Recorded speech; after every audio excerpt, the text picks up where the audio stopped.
Bonjour à tous et bienvenue pour ce nouveau tutoriel Azustore. Alors vous l'avez vu dans le titre, aujourd'hui je vous présente l'application Azustore Live. Oui, il y a quelques jours, il y a une petite news qui est sortie, d'ailleurs je vous en ai parlé sur justegeek.fr, si vous n'avez pas vu l'article, c'est dans le i. Azustore a sorti une application qui permet de faire du restream.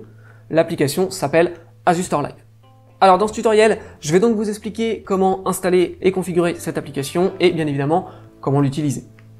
Je vous donnerai aussi dans une deuxième partie de vidéo mon avis sur Azustore Live puisque je l'ai déjà utilisé lors d'un live gaming il y a quelques semaines. Donc voilà, je pourrais vous donner un petit peu toutes les infos que j'ai. J'ai aussi contacté Azustore pour avoir des infos supplémentaires par rapport au fonctionnement actuel de l'application puisque forcément elle vient de sortir. Donc il y a des choses qui pourraient être améliorées, des fonctionnalités peut-être qui manquent, etc. Donc voilà, je vous dis tout juste après le générique. C'est parti.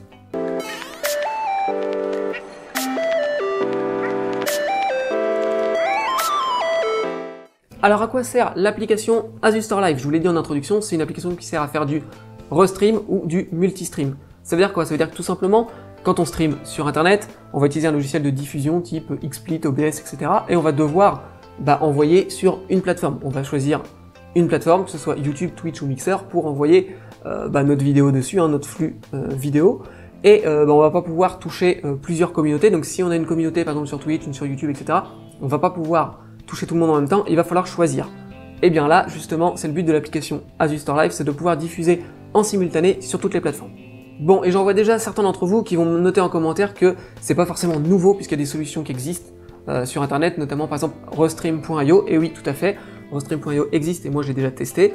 Maintenant, ça fait appel à un service cloud, là où on va pouvoir tout faire directement chez nous avec notre NAS Azustore, et en plus, vous allez voir qu'on va même pouvoir en garder une copie locale de notre stream, donc ça, c'est plutôt bien vu aussi.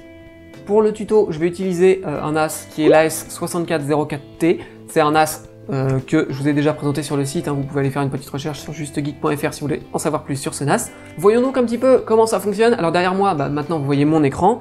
Donc on va se connecter sur le NAS avec un compte administrateur, voilà, normal. Et on va se rendre tout de suite dans App Central pour aller installer Azustore Live. Alors on va se rendre dans toutes les applications, tout simplement dans la partie de gauche. On va rechercher Azustore Live. Et on va pouvoir l'installer. Alors moi, oui, il est déjà installé comme vous pouvez le voir, puisque je vous ai dit, j'ai déjà streamé avec. Donc forcément, il est déjà installé. Donc vous aurez juste à cliquer ici sur le bouton installer, à suivre les étapes. Il y a trois étapes, comme d'habitude, quand on installe une application sur un NAS Azustore, on fait suivant, suivant, terminé, et c'est good. Alors attention, comme vous pouvez le voir dans le descriptif de l'application Azustore Live, l'application ne fonctionne pas avec tous les NAS de la marque. Malheureusement, il y a quelques limitations dues à la puissance nécessaire pour pouvoir récupérer le flux vidéo, le traiter et le renvoyer. Donc il faudra forcément que ce soit un NAS d'une architecture x86-64. Il faudra que ce soit un NAS avec au moins 4 Go de RAM, forcément pour être à l'aise pour le transcodage vidéo. On aura aussi la limitation du fait qu'on ne va pas pouvoir utiliser Easy Connect. Voilà, il va falloir peut-être faire une configuration un petit peu plus avancée de notre NAS pour que ça fonctionne. Une fois que l'application est installée, on va voir apparaître sur le bureau de notre NAS une nouvelle icône. Une icône, bien évidemment, Azustore Live, vous en doutiez. Et il suffit tout simplement de cliquer dessus pour arriver sur le portail Azustore Live. Et là, on va commencer par une première étape qui est l'étape de création de compte. Moi, j'ai déjà créé un compte, du coup, il me demande simplement de me loguer. Mais il va falloir créer un compte avec un nom d'utilisateur et un mot de passe. Une fois que vous avez créé votre compte, vous vous connectez tout simplement sur Azustore Live. Alors là, il y a des petites choses que vous voyez floutées, c'est normal, puisque il y a les infos de mes streams, donc je vais pas vous donner mes clés de stream, etc. Sinon ça va être un petit peu le bazar chez Juste Geek. Mais voilà, à partir de là, on va avoir un petit setup wizard en haut qui va nous permettre de paramétrer tout simplement l'application. Donc je propose qu'on le suive parce que c'est là où c'est le plus simple. Et quand on regarde le setup wizard, on va voir les différents steps. Step 1, step 2, step 3. Alors on commence par le step 1, forcément, on va paramétrer notre logiciel de streaming. Alors moi je vais vous montrer vite fait dans OBS, mais vous savez que vous pouvez le faire avec XSplit ou autre, ce sera sensiblement la même chose. Donc il va falloir tout simplement indiquer l'adresse de notre NAS, suivi du port 31935/live. C'est tout simplement l'adresse sur laquelle le logiciel de streaming va pousser le flux vidéo, le NAS va le récupérer pour pouvoir le repasser après sur les différentes plateformes qu'on va paramétrer. Si je vous montre rapidement sur la partie OBS, donc on va aller tout simplement dans les paramètres, on va aller dans la partie flux, et dans la partie flux, on va pouvoir mettre un service de streaming personnalisé, et là on va mettre tout simplement notre URL, donc qui nous a été donné dans le setup, la clé de stream c'est un truc qui est censé être unique, machin et tout, mais en fin de compte, vous pouvez mettre ce que vous voulez parce qu'elle aura pas ou peu d'importance ici. Il faut en mettre une, donc vous en mettez une, vous mettez ce que vous voulez, une passe-phrase, etc.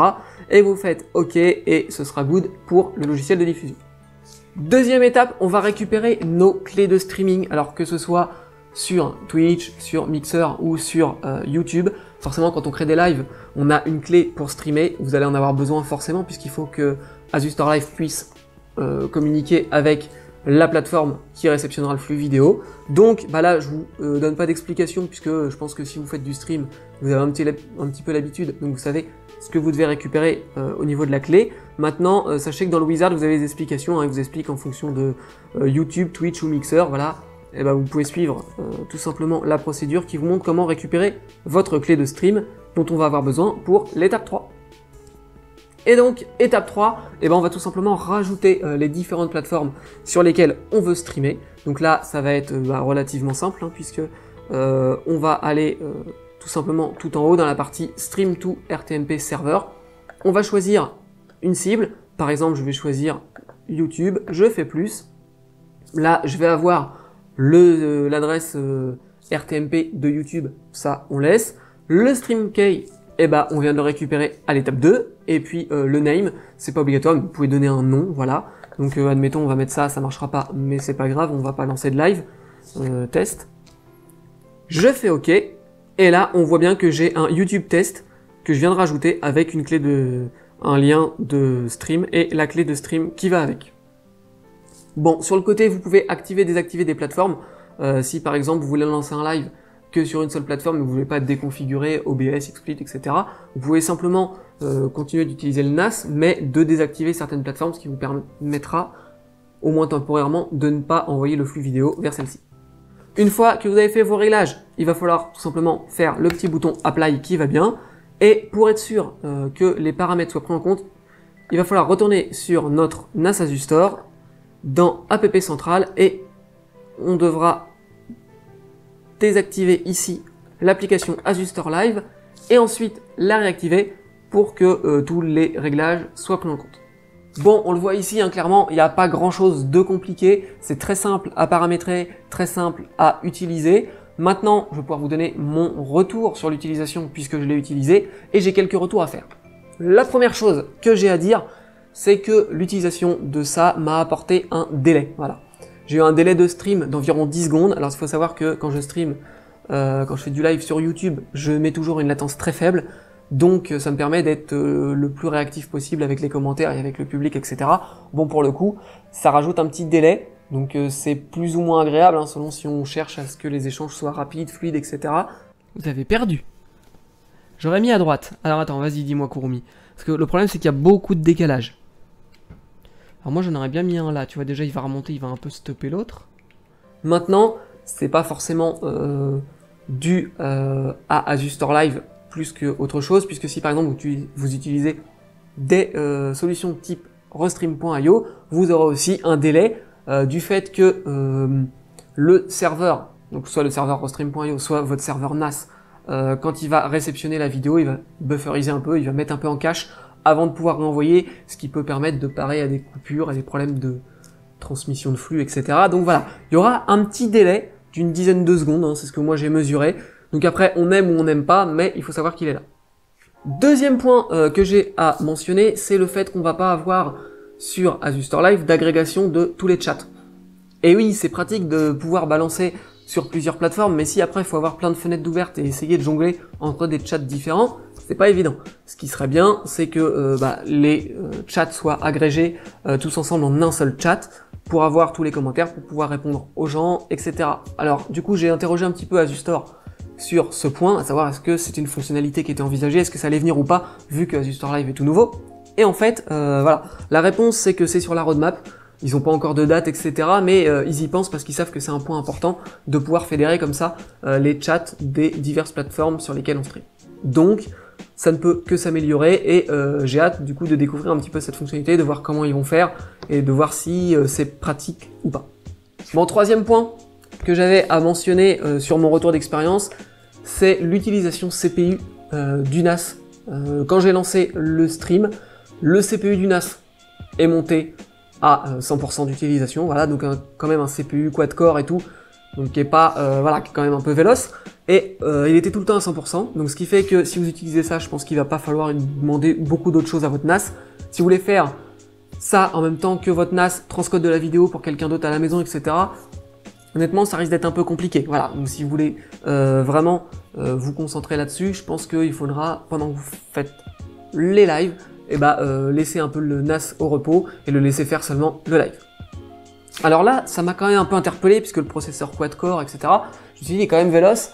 Pourquoi ça utilise 100% du CPU? Il se trouve qu'actuellement, voilà, l'application fonctionne comme ça, elle prend toutes les ressources pour être sûr que le live se déroule bien, etc. Bon, ça devrait changer par la suite puisque j'ai discuté un petit peu avec l'un des développeurs de la solution et il devrait par la suite revoir un petit peu cette consommation de CPU pour peut-être permettre de faire d'autres choses à côté ou au moins d'éviter que le CPU soit tout le temps à 100%, que ça ventile beaucoup et que ça souffle. Parce que oui, du coup, ça ventilait beaucoup et ça soufflait, c'était pas très agréable. Et même quand j'ai arrêté le live, le temps que tout redevienne à la normale, il y avait un petit peu de bruit, un petit peu de souffle, etc.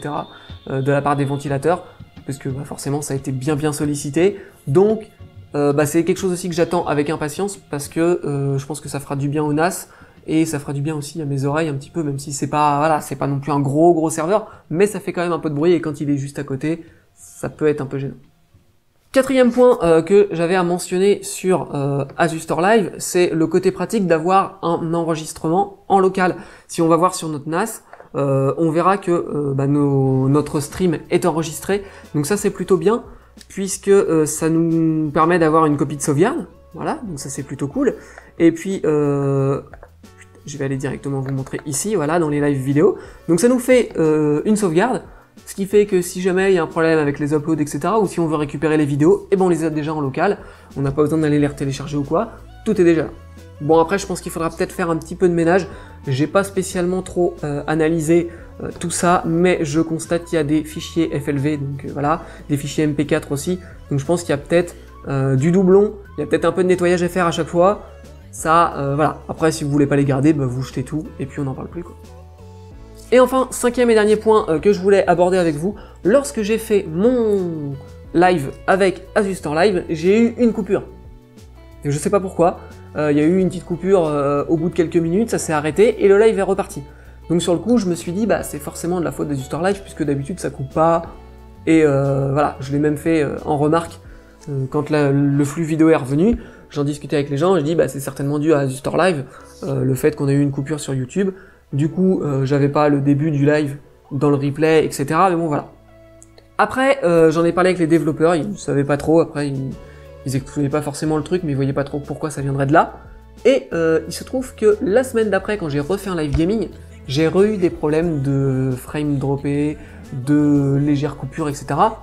Donc je me dis, là, cette fois-là, j'utilisais pas Asustor Live, donc je me suis dit, je pense que peut-être ça venait pas de là, en fait. Donc, ça c'est arrivé ce jour-là, mais je pourrais pas dire si ça venait ou pas de ça.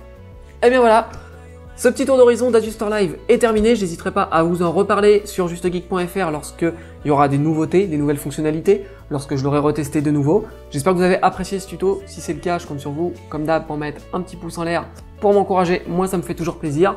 Et sur ce, je vous dis à bientôt pour un prochain tuto Asustor ou pour une prochaine vidéo. Moi je vous laisse, je vais geeker, ciao.